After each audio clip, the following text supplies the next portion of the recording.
सुलोया बड़ाई चाय में तो पीवाला गिरदार जी सुलोया कड़ाई चाय में तो पीवाला शिव दयाल जी सुलो बड़ाई चाय में तो पीवाला बाल जी ऑटो पियो मंदाई चाय में तो पीवाला जाट बाबा वो सोट गिराए लोग गिराए लाइट गिराए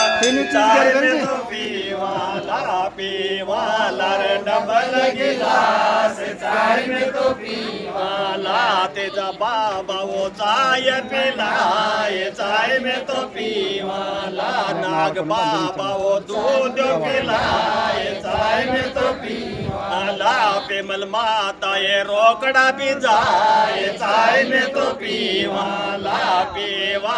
रे डबल गिलास चाय में तो पीवाला भी मैं गिराई भी मैं लूंग गिराई भी मिलाइची गिराई पीवाला रे डबल गिलास चाय में तो पीवाला बाल जी वो मोटो मोटो मन राख चाय में तो पीवाला बाल जी वो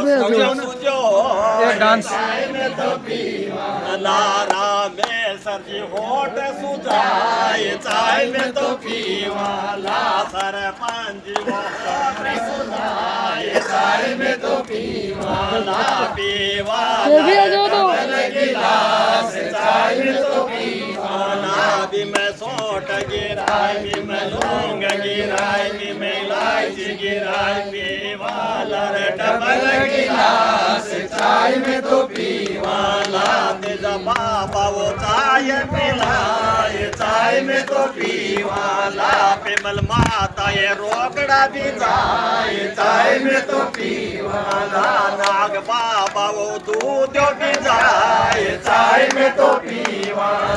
पीवाला रे डबल गिलास चाय में तो पीवाला। बोलो तेजा जी महाराज जय की जय। पेमल माता को जन्मदिन है जो पीपल पुण्य